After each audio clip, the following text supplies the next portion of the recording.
Sponsorships are often an excellent source of income for nonprofit organizations like Sertoma. In the case of fundraisers, they can lead to additional donation revenues through individual giving and ongoing business relationships. Sponsorships are attractive to companies because they can help them reach very specific audiences, offer a competitive advantage, and promote a charitable reputation. In today's presentation, we will go over how your club can put together sponsorship packages, building your sponsorship volunteer team, the basics of prospecting, and how to make the ask.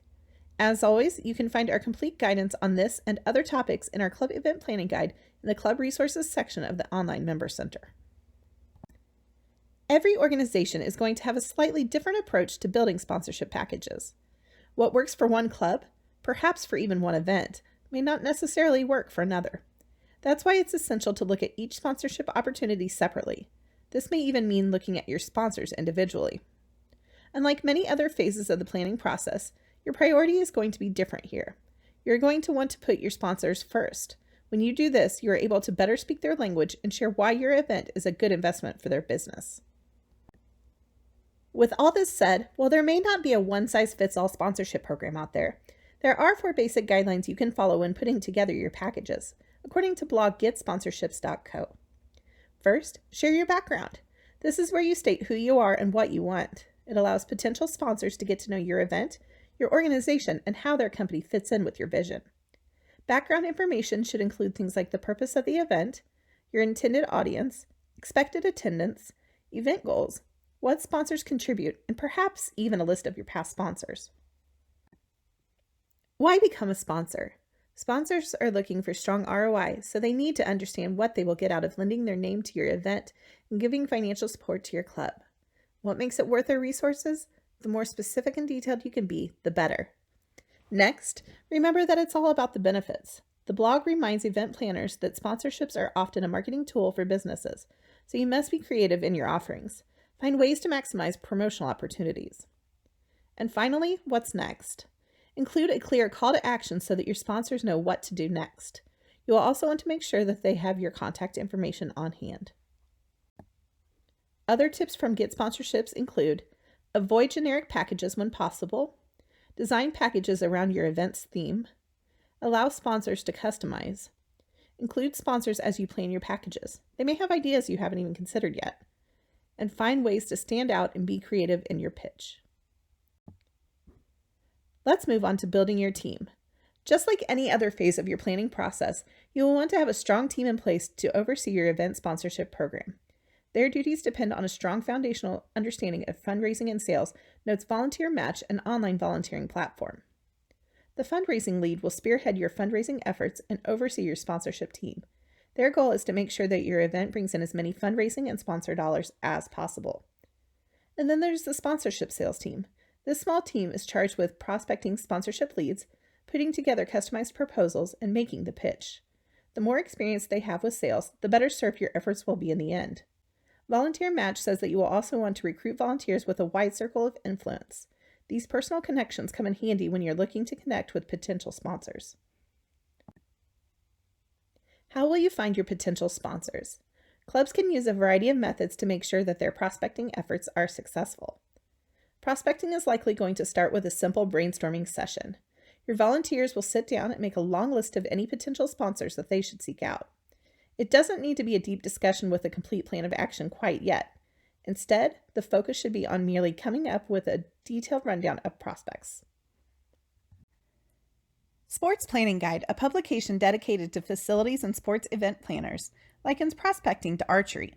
They explain that you don't just want to shoot blindly into the air. Instead, you set your sights on your target, you assess it, you aim, and then you shoot. Wild Apricot furthers the archery metaphor by setting prospect sources up like a target. Your bullseye will be those companies that already love you. They likely have sponsored events in the past, regularly support your cause, and/or are members of your club. The next ring, also known as the inner circle, is going to consist of those companies your club has a working relationship with, but have not yet become a sponsor. Vendors are a perfect example. As their client, you are likely a target for additional profit.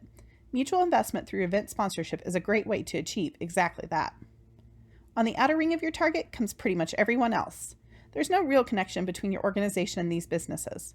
Wild Apricot estimates that this will apply to approximately 95% of your prospects. All right, we've gotten through designing your packages, building your team, and finding prospects. Now it's finally time to make the ask. This 5-step process begins with the initial meeting. The primary goal of your first meeting is discovery. You're not there to make the pitch or get a commitment. Instead, you're there to gather information and qualify the lead. It is during the meeting that you will spend time getting to know your sponsorship prospect. Your role is to ask questions and listen, rather than just sell your event. You will use your time with the company to learn about their target audience. This means finding out how their customers make purchases and their annual sales goals, as that often leads you to a better understanding of the company's priorities. This meeting can also be a great opportunity to learn about their expectations as a sponsor. Getting them to talk about past experiences that did not provide the intended ROI can help you figure out what not to do. You'll also want them to talk about positive experiences that can reveal what elements they value in a sponsorship package. Your club should never move on to the next step of making the ask without permission. The sponsorship collectives suggest asking qualifying questions like, "I think it sounds like we have a fit here. Would you agree?